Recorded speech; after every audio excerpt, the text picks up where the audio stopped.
జైరాబాద్ గురించి నాకు తెలిసిన ఇన్ఫర్మేషన్ ఏమంటే జైరాబాద్ లో names biggest asset is names 15,000 acres లో వస్తున్నాం. Biggest project in Telangana, not only in Zaheerabad, biggest project in Telangana.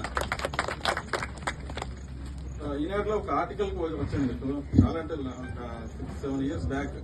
ఏమంటే జైరాబాద్ నిమ్స్ కంప్లీట్ అయిన తర్వాత ఈ జైరాబాద్ నిమ్స్ కంప్లీట్ తెలంగాణకి బ్రెడ్, కంప్లీట్ తెలంగాణ, ఎన్టీఆర్ తెలంగాణకి. అంటే ఈ యొక్క జైరాబాద్ నిమ్స్ నుంచే తెలంగాణ మొత్తము ఆధారపడవచ్చు అని చెప్పేసి చెప్పింది. అంత ఉంది పొటెన్షియల్ ఉంది జైరాబాద్. ఇంకొకటి ఏమంటే జైరాబాద్ పొటెన్షియల్ కూడా ఒక ఓవర్ నైట్ వచ్చిన గ్రోత్ కాదు. మీకు నేను చూసాను 1 lakh నుంచి చూశాను, 1 lakh నుంచి ల్యాండ్ వాల్యూ 1 lakh నుంచి చూశాను. ఈ రోజు కోట్లు ఉంది. ఏ రోజు కూడా అట్ ఏ టైం ఈ రోజు ఓవర్ నైట్ పెరిగింది కూడా కాదు. ఇంకా జైరాబాద్ గురించి చెప్పినట్టు డ్రై పోర్ట్ శాంక్షన్ అయింది, ఎయిర్పోర్ట్ శాంక్షన్ అయింది. Biggest container yard in Metalkunta village ఉంది. Metalkunta village also comes under NIMZ project. అక్కడ మీకు బిగ్గెస్ట్ కంటైనర్ యార్డ్ అంటే సనత్ నగర్ ఉందా, సనత్ నగర్ కన్నా పెద్ద యార్డు ఇక్కడ శాంక్షన్ అయింది. డ్రై పోర్ట్ శాంక్షన్ అయింది, ఎయిర్పోర్ట్ శాంక్షన్ అయింది. బుల్లెట్ ట్రైన్ కూడా వస్తుంది, దీని నుంచి వస్తుంది బుల్లెట్ ట్రైన్. దానికోసం సెపరేట్ కారిడార్ వస్తుంది. బుల్లెట్ ట్రైన్ కోసం సెపరేట్ కారిడార్ ఉంది. సో ఇక్కడ మీ కంటైనర్ యార్డ్ నిమ్స్ కూడా నిమ్స్ మొత్తం రోడ్లు అన్నింటిలో కూడా ఎట్ ఏ టైం 4 కంటైనర్స్ వచ్చేటట్టు ప్లాన్ చేస్తున్నారు.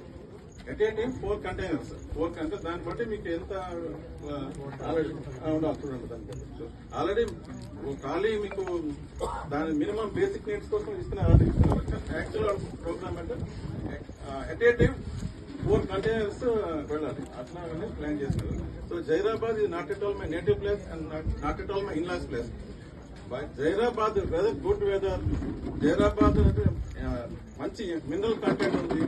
ఫుడ్ కూడా మీకు చూస్తే ఫ్రూట్స్ తీసుకోండి, గ్రైన్స్ తీసుకోండి, పల్సెస్ తీసుకోండి, ఏ తీసుకున్నా బ్యూటిఫుల్ గా ఉంటుంది అనమాట. సో దానికోసమనే అవన్నీ నచ్చి నేను ఇక్కడ సెటిల్ అయ్యాను. సో నేను నాట్ ఓన్లీ మైసెల్ఫ్, చాలా మంది జైరాబాద్ వచ్చిన ఎవరు కూడా ఇక్కడి నుంచి ఒకసారి వచ్చారంటే మాత్రం జైరాబాద్ పెట్టారు.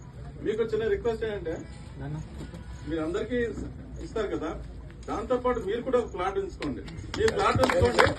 నా సజెషన్ ఏంటంటే ఈరోజు నాకు కూడా ఇలాగే ఎవరు చెప్పిన వాళ్ళు, నాకు కూడా ఫస్ట్ పర్చేజ్ చేయమని చెప్పిన వాళ్ళు ఆ రోజు చెప్పారు. కాబట్టి ఈరోజు నేను ఫైనాన్షియల్ గా నేను స్ట్రాంగ్ గా ఉన్నానంటే కారణం ఆ రోజు వాళ్ళు ఇచ్చిన సజెషన్. సో నేనంటే మీరు అందరికీ ఎలాగా సేల్ చేస్తాను. దాంతో పాటు అట్లీస్ట్ మీరు ఒక ప్లాట్ ఇక్కడని కాదు, జైరాబాద్ ఏరియాలో ఎక్కడైనా కూడా మీ వెంచర్స్ లో ఎక్కడైనా ఒక ప్లాట్ ఉంచుకోండి.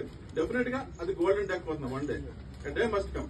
కానీ సార్ చెప్పారు కదా మీకు హుగ్గేలి వరకు ఆల్రెడీ హుగ్గేలి పాస్ అయిపోయింది. హుగ్గేలి పాస్ ఆల్రెడీ ఎక్కెళ్ళి వెంచర్ మీకు ఐడియా ఉండదు. ఎక్కెళ్ళి టౌన్షిప్ ఆల్రెడీ హుగ్గేలి పాస్ అయిపోయింది. ఇది మీకు షార్ట్లీ ఎక్కువ ప్లేస్ సార్. మాక్సిమం 3-4 years లోనే మీకు కోవిడ్ క్రాస్ రోడ్స్ టచ్ అవుతుంది sir. Definitely all the best sir. మీకు ఏదైనా దీనికి సంబంధించి మీకు నిమ్స్కి సంబంధించి కూడా మీకు ఏదైనా ఇన్ఫర్మేషన్ కావాలంటే మొత్తం టోటల్ రికార్డ్ ఉంది. Even village, starting village right from Bardipur LB నుంచి లాస్ట్ గణేష్పూర్ వరకు కూడా మీకు ఆల్ విలేజెస్ కానీ ఆ విలేజ్ సర్వే నెంబర్స్ కానీ ఏది కావాలన్నా కూడా మీకు సపోర్ట్ చేయగలను.